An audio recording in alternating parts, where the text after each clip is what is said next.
Passenger side floor pan. I removed all the sound deadening material, and there's quite a bit of good metal in there.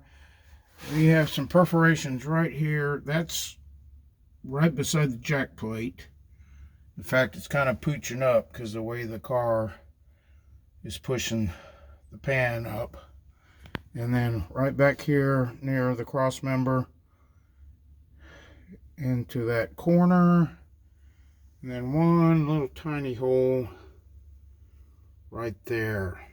So hopefully the rear pan, if I get the full rear pan, I believe it comes up to this rib, or maybe right there. If it does, that'll take care of most of the rust, except for over the jack point, which potentially could be a nice sturdy patch. So there's another hole there, but I think that is some kind of manufacturing hole or something. That in the sound deadening material, there was like a plug that came up with that. So, and I'm not familiar with these plugs. First time I've seen those, but they have seam sealer around them, so you'd think that would be factory, because most of these hillbillies that do this stuff don't use seam sealer. And then, of course, that plug, that's definitely factory. So, all right, I'm going to get over to the driver's side and see what we got out of under there.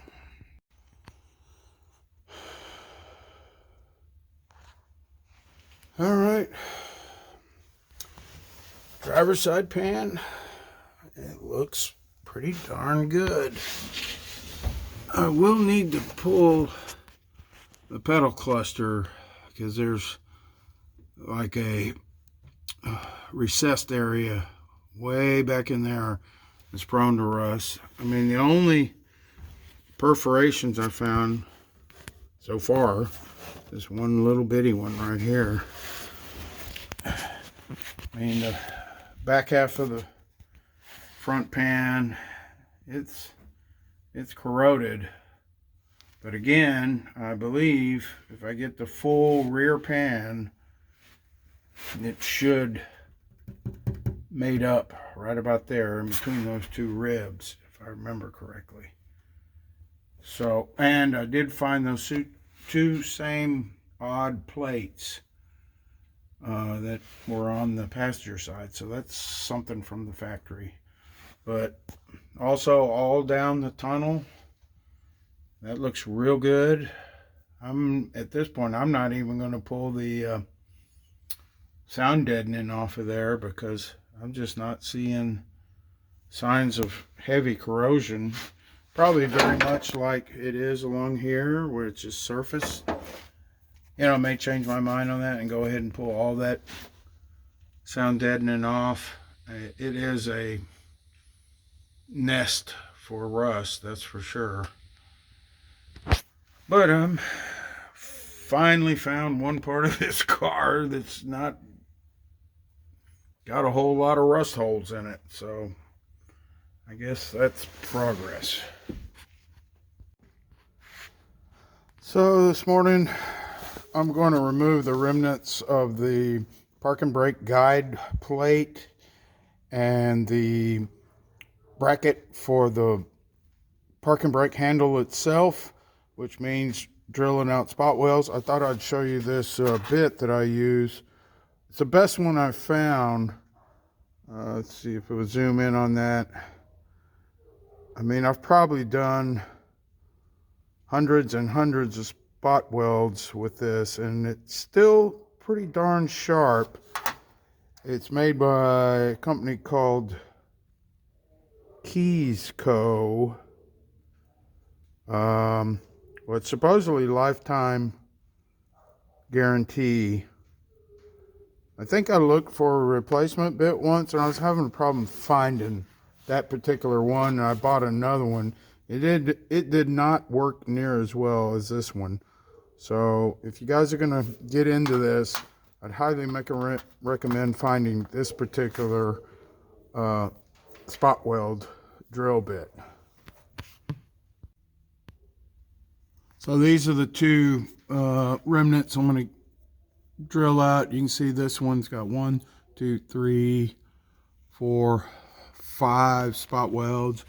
It looks like this bracket has 1, 2, 3, 4, 5. There's a couple more over here on the other side. I don't know if I can get a shot of them. But I'm going to drill those out and try to get them off this inner longitudinal without monkeying up that metal too much, because it looks pretty good. Another thing I'm going to do is I'm going to mark these positions with probably magic marker, so when I get the new parts I can get those in exactly the right spot. And if while I'm drilling and sanding and wire brushing, if that magic marker starts to disappear, I'll come behind with maybe a Dremel tool with a little cutting wheel and just etch that really well, because it'll go a lot quicker. Sometimes you can see where you've done your spot welds, and you can use that as a guide, but I really need to know where the corners of these pieces are so I can get the new ones in exactly the right spot. So nothing takes the place of a sharp drill bit, and right now none of my bits are sharp. The spot weld bit, the point, which basically makes like a pilot hole, is not sharp at all. So I was having to start little pilot holes with a small regular bit, you know, and even that one wasn't very sharp. So I'm going to peel this first one off with a wide chisel, and you can do that. What you have to be cautious of is these pieces, these thicker pieces, if you try to peel it with a chisel, it's just going to peel the metal under it out. The weld is stronger than the metal underneath the sheet metal. So I know this one will peel off. I'm going to have some small holes there from the spot weld bit. This thing, I'm just going to take the grinder to it and obliterate all this, and then get the flap wheel in there and take it down to where it's nice and smooth.